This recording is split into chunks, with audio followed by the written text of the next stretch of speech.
everyone. It is October 15th. It's Thursday, October 15th, and I wanted to check in with all of my distance learners or maybe even in-class learners that have not taken exam one yet for AP Stats.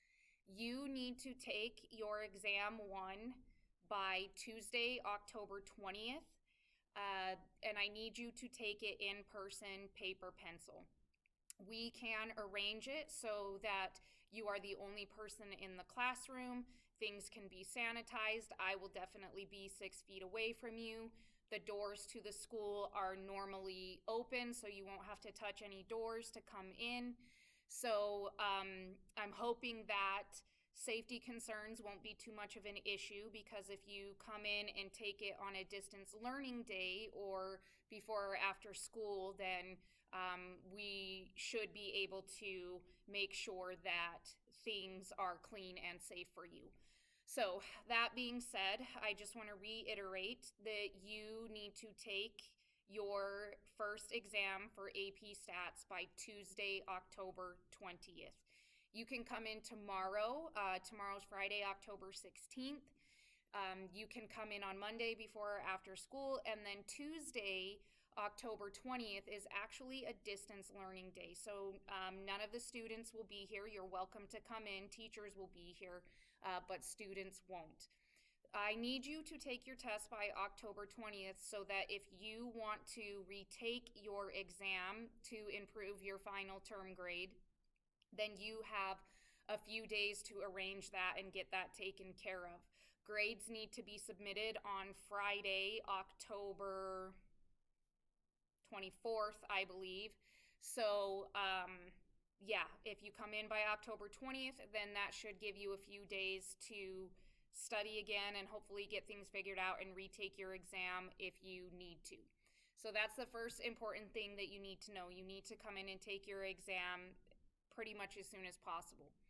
The other thing is, I need you to bring in your flashcards, because students were required to make flashcards, and I need you to bring in all of your completed Can You Do's. Those both count toward your grade. If you go onto the homepage for our Canvas course, you can see what your grade is made up of.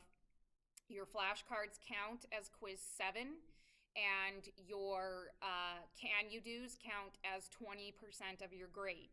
Now, if you've done all of your Can You Do's, then your grade will just get better by letting me go through them and making sure they're complete. But if you haven't done all of your Can You Do's, it's going to hurt your grade for the ones that you haven't done. So basically, I go through and I check each page that you should have done. And if it's complete, then I give you 10 points per page. And if it's not complete, even if one part is not complete, you either get 0 or 5 out of 10.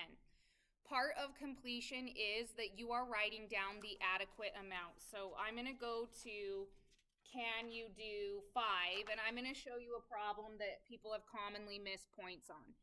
This problem here, where you are supposed to make a stem and leaf plot and compare the distributions, almost every single student has lost points on this because they haven't gone through and compared the distributions.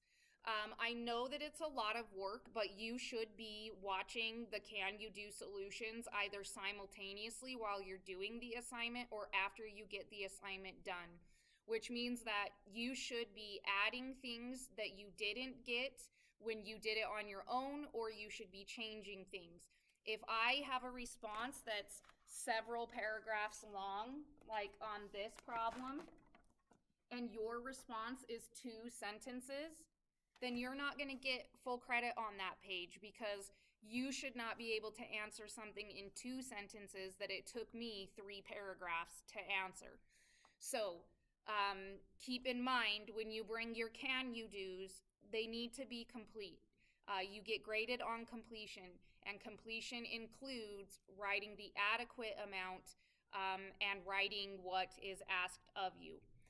I will make sure that when you come in, I put on gloves to go through your stuff, so hopefully that puts you at ease a little bit if you're worried about things like that. So You need to come in and take your test as soon as possible. And when you come in, you need to bring your flashcards and you need to bring your completed Can You Do's. That being said, I'm going to say this. I'm probably going to send out an email. I'm probably going to make a separate video on this. But starting Q2, you all need to meet the deadlines. All distance learners need to meet the deadlines. Just because you're distance learning doesn't mean that you get to have an extension on all of your quizzes and all of your work. When I email you a quiz and it is due by 5 p.m., you need to return it by 5 p.m. You are already at an advantage by getting to do them at home. The kids in class get timed. They only get 20 minutes to complete a quiz, and you get to do it at home. I give you almost 7 hours to complete it, and you can use your notes because I am not there to make sure that you're not. Lots of you guys are taking advantage of the fact that you're distance learning and you think that that means that you can learn at your own pace, and that is not what it means. You need to be in the same place as the in-class learners at the same time that they are. Now, a day off is not that big of a deal, but some of you guys are weeks off. Some of you guys are asking me right now to do the quizzes from the first 2 weeks of school. That is completely unfair to the in-class learners.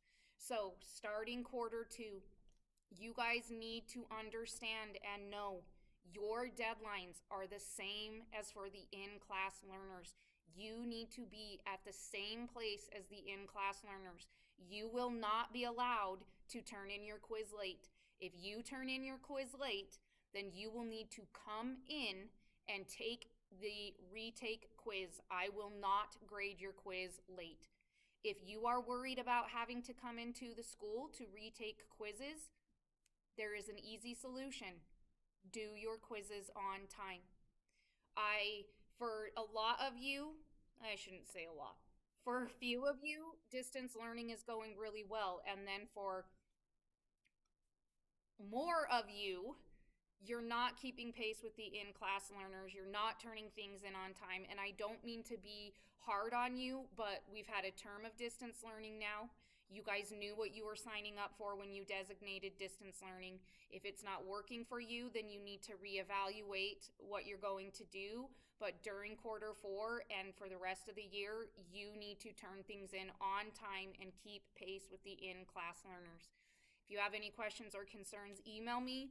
If you have any questions or concerns about your first test, get a hold of me as soon as possible. Otherwise, I will see you in the next few days with your flashcards, with your completed Can You Do's, with your calculator and a pencil.